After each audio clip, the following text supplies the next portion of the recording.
Hello mga kabsat! Welcome back sa ating YouTube channel. Kamusta kayo amin? And welcome back. So it's me, Ilocana in Holland. So ang ating tunay na pangalan behind Ilocana in Holland is Lisa.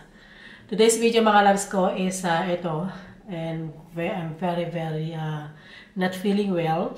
Kasi po kagabi mga loves ko, actually spring season is meron akong hay fever or hooikoorts. So, pang-apat na taon na to. And kagabi mga loves ko dahil yung husband ko meron din siyang sakit. At meron siyang ubo, saka lagnat. And meron siyang, So, ako naman is allergies lang. So, ako sinusumpong ako mga loves ko paggabi. And also, kasi dito mga loves ko, yung mga dahon, yung mga pulos, and magkakaroon na yan ng dahon soon. And also yung mga bulaklak.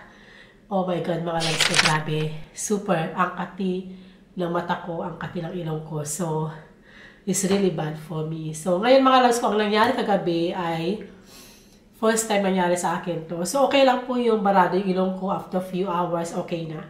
Pero kagabi mga loves ko, bandang 12 midnight. And, nagising ako, sabi ko, oh my God, yung boat na ilong ko is talagang close talaga siya. So, hindi ako makahinga.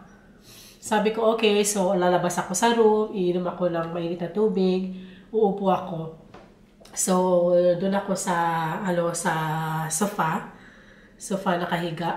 Kumbaga nakahiga, nakaupo lang ako para tignan ko kung okay ba yung magiging resulta. So, after 2 hours mga love ko, sabi ko, oh my God. So, minsan nag-open yung ilong ko. Minsan, depende sa posisyon ng paghiga ko, is sasarado na naman. And ang hirap po. So, yung paghiga ko, i-open ko yung mouth ko. Ganon. So, syempre, hours na gawin mo yon. So, para yung lungs mo, mga labs ko, parang nafe-feel ko na nahihirapan ako. So, ginising ko yung asawa ko, and I feel sorry sa asawa kasi meron siyang sakit din. Sabi ko, hindi ako makahinga. Sabi ko, I think, dalhin mo lang ko sa hospital. Sabi ko, kasi ang hirap mga kabsat. So, ayun, nangyari kasi syempre kinakabahan na din yung husband ko. Sabi ko, okay, so dito kami sa, malapit lang dito sa Antonius Hospital. Dito, malapit lang mga 5 minutes lang by car. So, chinek up nila ako, ano nangyari sa akin. Sabi ko, hindi ako makahinga, ano gagawin ko. And also, mga loves ko, ayaw ko lang dito sa Netherlands, hospital dito.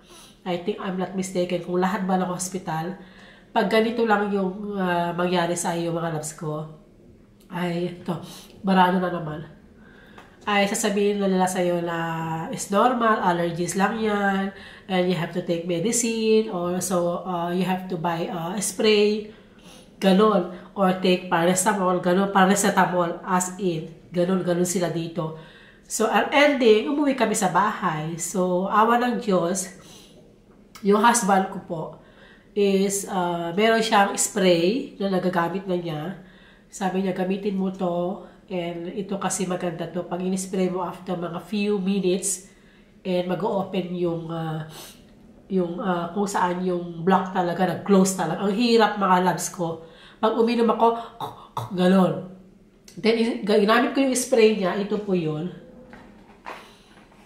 Ito po yung spray niya. Maganda ito mga loves ko. Yung Otrivin. Ito. Kasi siya din may sakit, di ba?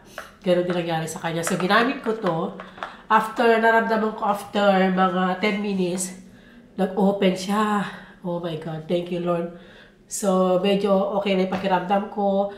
And ang problema mga loves ko, ganun pala, no? Pag hindi normal yung paghinga mo ng ilang oras, tas biglang nag-open yung ano mo, nag-open yung paghinga mo, parang parang tumatakbo ka, ganon talaga. So, awa ng Diyos mga loves ko, nakatulog ako, but yung dreams ko mga loves ko, ang grabe, nakakatakot, may namamatay, sorry iba, as in talaga kasi yung lalamunan ko mga kapsat, super hapdi, as in. So, gumising ako. Today is I take a free and gusto ko sa bahay lang ako. And ganito yung look ko kaya malakas kasi pagising ko, grabe yung look ko. As in talaga na ito ba ako? Yung mata ko namaga, yung ilong ko, yung lips ko nagdugo yan kagabi. So sabi ko, kailangan ko mag-ayos, kailangan ko magawa ng videos. So yun, and update ngayon is ganun pa rin. Sana mamayang gabi is okay na ako. And sabi ng husband ko, pupunta ako sa pharmacy. Itanong ko ano mas magandang spray gamitin sa'yo para mamayang gabi makatulog ka.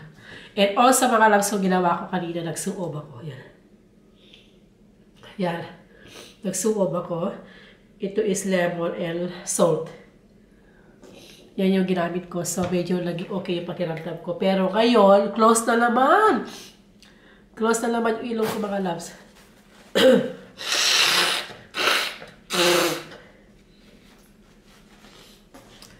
So yun talaga, ang hirap po ng may hay fever sa Kahoy Course kasi walang katapusan tissue. Grabe ito, ang sakit din ito ko mga kapsat. As in talaga, grabe yung nangyari sa akin. Last year, medyo okay ka last year eh. Okay, ay din na yung ilong ko gano'n, pero ngayon mas malala. Mahirap talaga mga kapsat ko yung hindi ka makahinga. So, ang problema din mga kapsat sa hospital kagabi, ang dami din may sakit. Sabi nga yung doktor, ang dami din namamatay sa pneumonia. Ibig sabihin yung mga labs ko, yung paghinga. So, grabe. So, I pray to God na maging okay. Sana mas maganda pa yung gamot ko sa aking allergy. Kasi paumpisa pa lang itong mga labs. March 21 pa lang yung aming spring dito. So, imagine, 3 months na ganito. So, I pray na hindi kayo magaya sa akin, yung mga nandito sa Netherlands. Super hirap kasi nababother yung tulong mo. Hindi ka makakatulong. But anyway, yun mga kapsat update sa akin. And advice ko lang po, yung mga kagaya sa akin ay labanan nyo. Pray to God, maging strong kayo kasi ang hirap. So, pag hindi nyo kaya, punta kayo sa doktor, mag-ask kayo ng advice, ano mas magandang gamot. And also yung mata ko, ilong ko, grabe no? Sabi ko nga sa asawa ko, gusto ko lang hiwahin itong ilong ko para mag-open, para makahinga ako. So, yun mga kapsat ko. And ang gawin natin today is, ganito lang ako, nakaupo lang ako. Yung husband ko nasa office, nasa opisina siya. And mamaya matutulog ako. Tignan nyo, ang hirap, barado na naman ilong ko mga kapsat. Grabe. So, yun. And thank you so much mga kapsat. And kung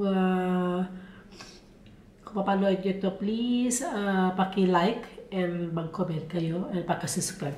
Tingnan ko ako ilang pinis na ba.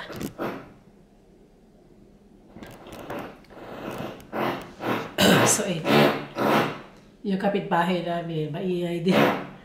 Ginagawa yung appointment nila. So, yun. And that's it for today. Maraming salamat. And mag-ingat kayo, okay? Laban lang to. Sa makakagaya ko na meron ng hay fever, Kahoy Course, pray to God. Labanan natin to. Okay? Thank you so much mga kapsat ko. And God bless everyone. Bye!